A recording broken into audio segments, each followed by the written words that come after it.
आज मैं CBSE class 10th की हिंदी की बुक से एक पोयम जिसका नाम है मनुष्यता। इस पोयम को लिखा है मैथिली शरण गुप्त ने। इनका जन्म 1886 में झांसी के करीब चिर गांव में हुआ था। अपने जीवन काल में ही ये राष्ट्र कवि के रूप में जाने जाते थे। इनकी शिक्षा दीक्षा घर पर ही हुई थी। संस्कृत, बंगाली, मराठी और अंग्रेजी का इन्हें बहुत अच्छा ज्ञान था। ये राम भक्त कवि हैं। इन्होंने भारतीय जीवन को प्रस्तुत करने का बहुत प्रयास किया है। चलिए जानते हैं इनकी लिखित कविता मनुष्यता के बारे में। तो ये कविता में मैथिली शरण गुप्त सही अर्थों में जो इंसान का मतलब होता है उसे बताते हैं। एक मनुष्य किसे कहते हैं ये इन्होंने बताया है।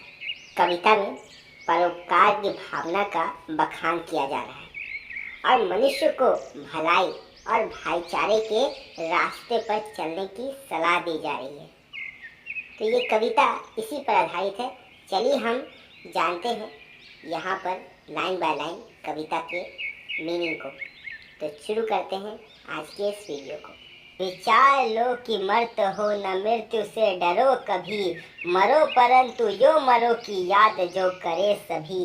हुई न यो सुमृत्यु तो वृथा मरे वृथा जी, मरा नहीं वही कि जो जिया न आपके लिए। वही पशु प्रवृत्ति है कि आप ही चरे, वही मनुष्य है कि जो मनुष्य के लिए मरे। इन लाइन्स में कवि कहते हैं कि मनुष्य को ज्ञान होना चाहिए कि वो मरणशील है, इसलिए उसे मृत्यु से डरना नहीं चाहिए, लेकिन उसे ऐसी सुमृत्यु को प्राप्त होना चाहिए जिससे सभी लोग मृत्यु के बाद भी उसे याद करें। कवि कहते हैं कि ऐसे व्यक्ति का जीना या मरना बिल्कुल बेकार है जो खुद के लिए जीता हो। ऐसा व्यक्ति पशु के समान है। असल इंसान वो है जो दूसरों की भलाई करे, उनके लिए जिए। ऐसे व्यक्ति को लोग मृत्यु के बाद भी याद रखते हैं। उसी उदार की कथा सरस्वती बखानती, उसी उदार से धरा कृतार्थ भाव मानती। उसी उदार की सदा सजीव कीर्ति पूजती, तथा उसी उदार को समस्त सृष्टि पूजती। अखंड आत्म भाव जो असीम विश्व में भरे, वही मनुष्य है कि जो मनुष्य के लिए मरे। इन लाइन में कवि ये कहते हैं कि उदार व्यक्तियों की उदारशीलता को पुस्तकों, इतिहासों में स्थान देकर उनका बखान किया जाता है। उनका समस्त लोग आभार मानते हैं और उन्हें पूछते भी हैं। जो व्यक्ति विश्व में एकता और अखंडता को फैलाता है, उसकी कीर्ति का सारे संसार में गुणगान होता है। असल इंसान वो है जो दूसरों के लिए जिए मरे। क्षुधार्त रंति देव ने दिया करस्त थाल भी, तथा दधीचि ने दिया प्रार्थ अस्थि जाल भी। उसी नर क्षितीश ने सौमास दान भी किया, सहर्ष वीर कर्ण ने शरीर चर्म भी दिया। अनित्य देह के लिए अनादि जीव क्या डरे, वही मनुष्य है कि जो मनुष्य के लिए मरे। इन लाइन्स में कवि ने पौराणिक कथाओं का उदाहरण दिया है। भूख से व्याकुल रंती देव ने मांगने पर अपना भोजन का थाल भी दे दिया और देवताओं को बचाने के लिए दधीचि ने अपनी हड्डियों को व्रज बनाने के लिए दिया। राजा उशिना ने कबूतर की जान बचाने के लिए अपने शरीर का मांस भी दे दिया और वीर कर्ण ने अपना शारीरिक रक्षा कवच दान कर दिया। नश्वर शरीर के लिए मनुष्य को भयभीत नहीं होना चाहिए। सहानुभूति चाहिए महाविभूति है वही, वशीकृता सदैव है बनी हुई स्वमही। वृद्धवाद बुद्ध का दया प्रवाह में बहा, विनीत लोक वर्ग क्या न सामने झुका रहे। आहा वही उदार है परोपकार जो करे, वही मनुष्य है कि जो मनुष्य के लिए मरे। इन लाइन्स में कवि ने सहानुभूति, उपकार और करुणा की भावना को सबसे बड़ी पूंजी बताया है और कहा है कि इससे ईश्वर भी वश में हो जाता है। बुद्धि ने करुणावश पुरानी परंपराओं को तोड़ा जो कि दुनिया की भलाई के लिए था, इसलिए लोग आज भी उन्हें पूछते हैं। उदार व्यक्ति वो है जो दूसरों की भलाई करे। रहो न भूल के कभी मदाद तुच्छ वित्त में, संत जन आपको करो न गर्व चित्त में। अंत को है यहाँ त्रिलोकनाथ साथ में, दयालु दीन बंधु के बड़े विशाल हाथ हैं। अतीब भाग्यहीन है अंधेर भाव जो भरे, वही मनुष्य है कि जो मनुष्य के लिए मरे।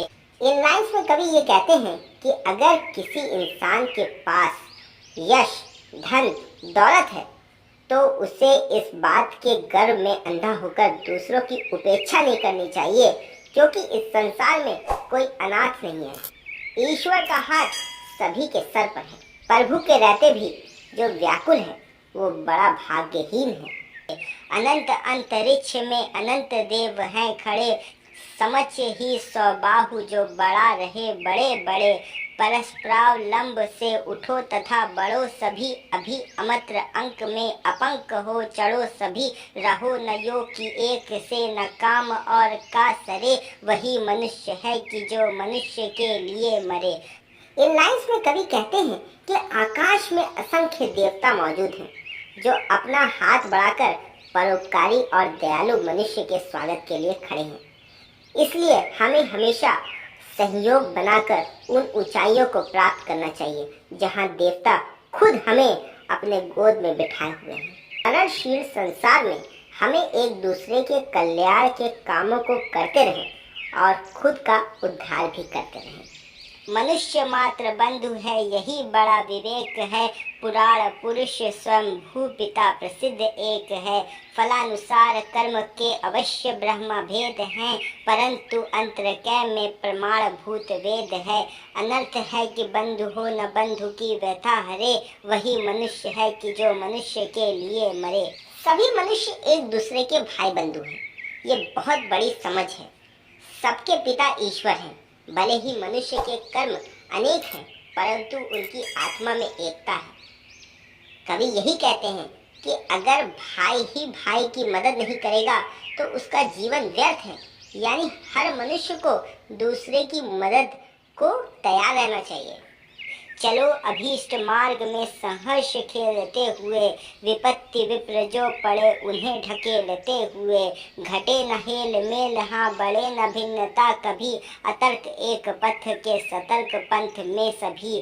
तभी समर्थ भाव है कि तारता हुआ तरे, वही मनुष्य है कि जो मनुष्य के लिए मरे। आखिरी इन लाइनों में कवि मनुष्य को कहता है कि अपने इच्छित मार्ग पर प्रसन्नता पूर्वक हंसते खेलते चलो और रास्ते पर जो बाधा पड़े उन्हें हटाते हुए आगे बढ़ो। परंतु इसमें मनुष्य को ये ध्यान रखना चाहिए कि उनका आपसी सामंजस्य ना घटे और भेदभाव ना बढ़े। जब हम एक दूसरे के दुखों को दूर करते हुए आगे बढ़ेंगे तभी हमारी सामर्थ्यता सिद्ध होगी और समस्त समाज की भी उन्नति होगी। तो दोस्तों ये थी ये कविता मनुष्यता जिसे लिखा है मैथिली शरण गुप्त ने। आशा है कि आपको ये कविता का अर्थ अच्छा लगा होगा। इस थैंक यू।